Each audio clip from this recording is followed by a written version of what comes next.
최근 논란이 되고 있는 북한의 무인기 관련 얘기를 해보겠습니다. 오늘 한민구 국방장관이 국방위 간담회에 참석했습니다. 이 자리에서 한 장관은 이 최근 성주 사드 부지를 촬영하고 북으로 돌아가다가 추락한 북한의 무인기에 대해서 질문을 받고 이렇게 답했습니다. 들어보시죠.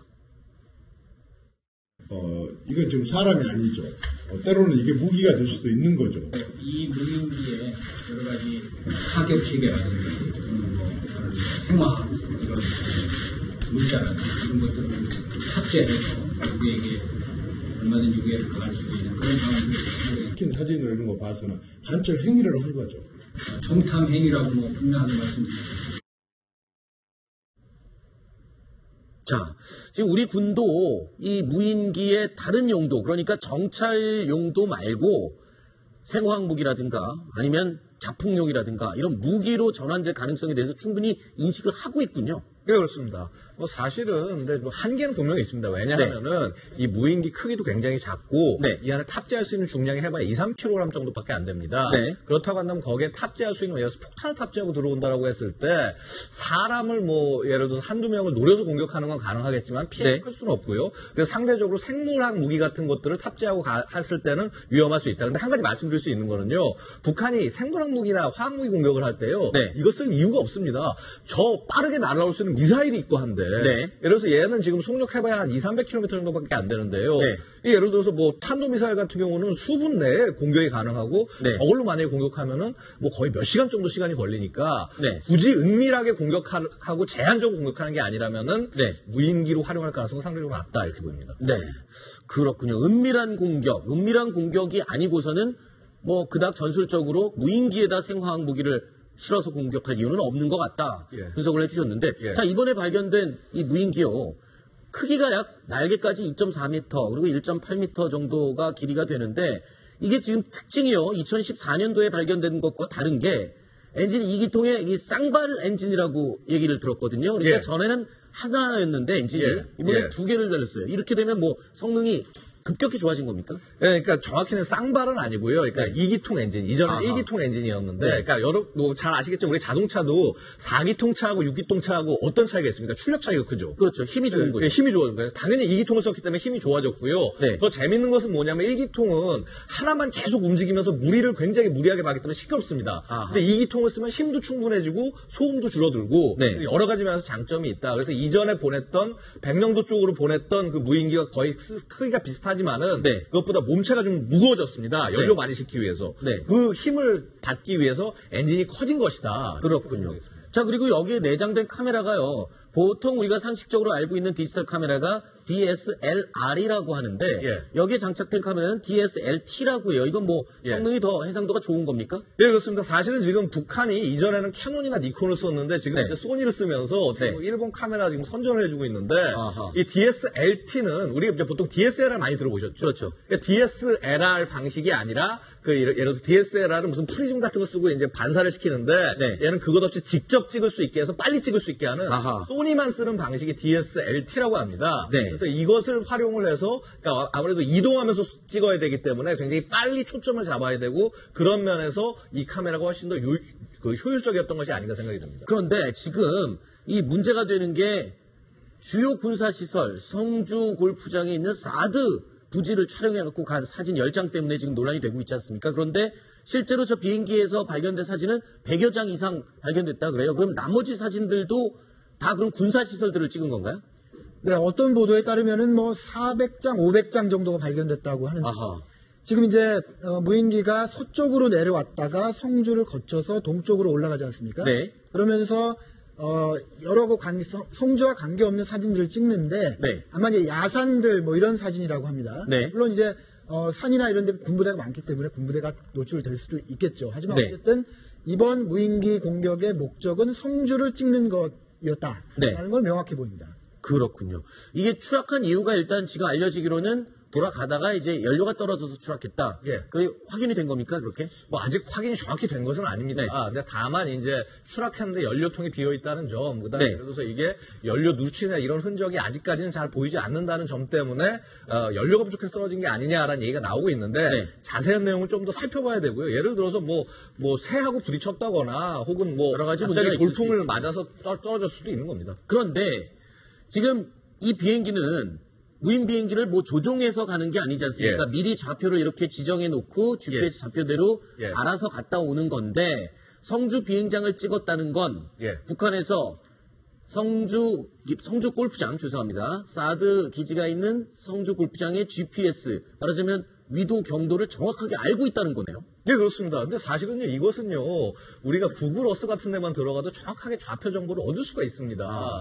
결국은 기존에 그 알려진 정보를 통해서 위치를 파악하는 것은 분명히 가능하고, 그래서 예를 들어서 사진을 찍을 때도 어느 위치부터 어디를 찍어야 된다, 이러한 것들을 사전에 설정이 가능했다. 네. 그리고 사실은 이 사진들 같은 것들을 구글 어스를 통해서도 볼 수 있지만은, 구글 어스는 업데이트되는 시간이 뭐 예를 들어서 몇 년이 걸리기도 합니다. 네. 자신이 원하는 시점에 어느 정도의 사진을 보려고 하는지, 어느 위치인지, 네. 이런 것을 보는 게 의미가 있지 않나 생각이 됩니다. 그렇군요. 그런데 이 북한은요, 지난 얼마 전에 이 위성에서 찍은 우리 성주 골프장의 사드 레이더 기지다라고 하면서 사진을 공개했었죠.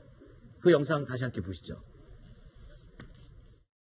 네, 위성 사진들에서 보는 바와 같이 현재 사드 발사기는 성주 골프장의 북쪽 능선 부근에 그리고 X 대역 탐지기와 지원 장비들은 이 골프장의 중간 부분 서쪽 능선 부근에 배치되어 있는데 보는 것처럼 저렇게 아무런 방호 시설도 없이 벌거벗은 상태에 있습니다.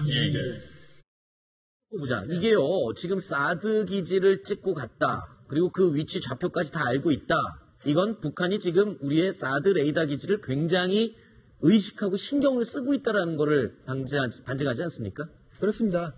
북한이 뭐 여러 차례 공개적으로는 사드 그거 아무리 100개나 갖다 놔봐라 우리가 전혀 끄떡없다 이렇게 얘기를 하지만 어쨌든 사드를 위시한 그 우리의 다층적 미사일 방어 시스템을 구축하기 위한 과정 아니겠습니까?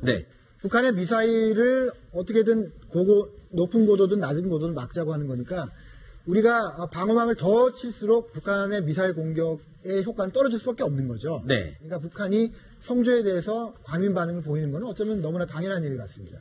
그런데 이렇게 무인기를 자꾸 내려보내는 이유는 북한이 정찰 위성이 없기 때문에 그런 거 아닐까요? 보고 싶어도 볼 방법이 없어서 저렇게 무인기를 자꾸 보내는 거 아닌가요? 저는 어제 오늘 좀 재밌는 생각을 해보는데 누가 보냈겠어요? 정찰총국 아니겠습니까? 정찰총국이 뭡니까? 남한의 정세를 파악해서 뭔가 이건 남한의 해코지를 하기 위해서 김영철이 지금 지휘하고 있는 그런 조직 아니겠습니까? 김영철이 뭐라도 해야 되겠죠, 그렇죠? 지금 남한의 새 정부도 들어섰고 뭐 대화를 한다고 하기도 하고 하니까 뭔가 그 조직의 장으로서 뭔가라도 지금 해서 성과를 내고 김정은한테 보고를 해야 되고 그렇지 않겠습니까? 그런 어떤 그 정치적인 고려의 일환이 아닌가 그런 생각이 듭니다. 자, 지금까지 북한이 우리 남한을 향해서 날려보냈던 무인기들, 그러니까 날려보낸 건 엄청나게 많았겠지만 우리가 발견한 일지가 지금 이렇게 되고 있는 거죠. 그렇습니다. 지금 2014년도부터 죄송합니다. 집중적으로 발견이 돼서 지금 최근에 발견된 것까지 근데 성능이 지금 굉장히 급격히 늘고 있다라는 걸 볼 수가 있군요. 네, 그렇습니다. 사실은 이제 저 앞에 2014년에 보냈던 기종들은요. 이게 사실 중국제 기종이었습니다. 북한이 스스로 생산한 것이 아니라 중국의 그 민수용 기체를 사서 활용을 한 것이고요. 그 다음에 사실 이러한 정찰 활동은 2014년에 거의 중단이 된 것이 아닌가 이렇게 바라봤는데 이제 거의 한 3년 만에 다시 이것이 재개가 된 것이죠. 그래서 이런 부분에서 봤을 때 북한이 뭔가 좀 다른 국면을 분명히 추구하고 있는 것은 사실이다. 또한 지금 이게 중국서 발견된 것이 알려졌기 때문에 과연 중국에서 이것을 또 팔았을 것이냐의 문제도 있고요. 이번에 발견된 기종 같은 경우는 예전에 UV-10이라고 그래서 그 중국제 그 무인기를 그 바탕이 돼 있는데 아마 이것을 북한 스스로 개량한 것이 아니겠느냐. 그래서 엔진도 지금 이게 예를 들어서 미국제 RC 엔진입니다. 그 이제 모형 비행기용 엔진인데 그런 것들을 장착을 하고 하면서 계속적으로 성능 개량을 추구하고 있다. 이렇게 보면 되겠죠.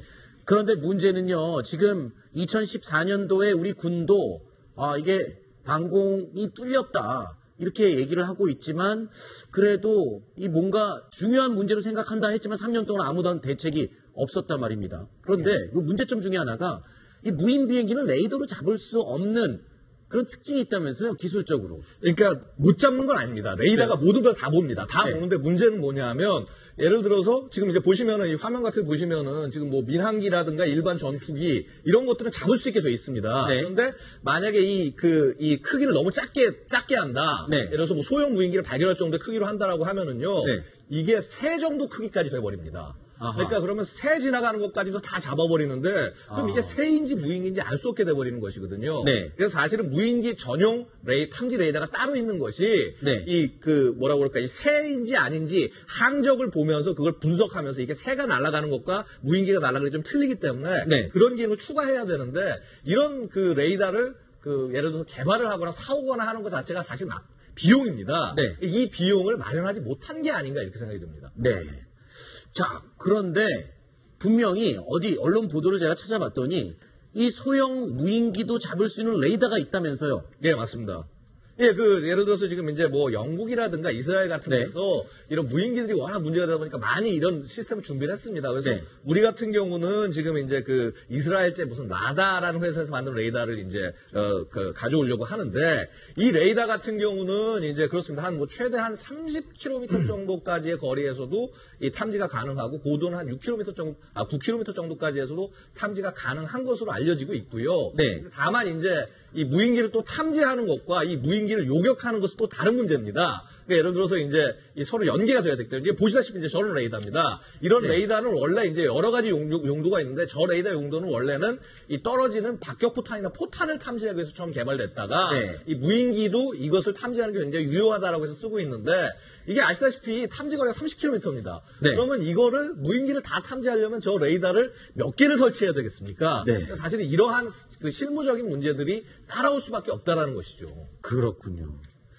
자, 이게 그러니까 결국에는 무인기 전용으로 된 레이더도 아니네요. 이 라다라는 거는요. 그러니까 원래는 이제 그런 소형 물체를 탐지하기 위해서 나온 거고요. 근데 다만 이제 아까 말씀드렸다시피 항적을 분석하는 기능 같은 것들을 추가를 해서 무인기 전용으로 만든 것은 맞습니다. 근데 이제 이게 처음 얘기 나왔을 때 이제 2014년 정도 될 때는 저게 개발 중이었고요. 이제는 개발이 좀 완료가 돼서 쓸 수 있는 상태가 되니까 우리군에서 긴급하게 10대를 추가로 뭐 도입하겠다. 이미 이제 뭐 한 청와대에는 뭐 한두 개 정도 들어와 있는 것으로 알려지고 있습니다. 그렇군요.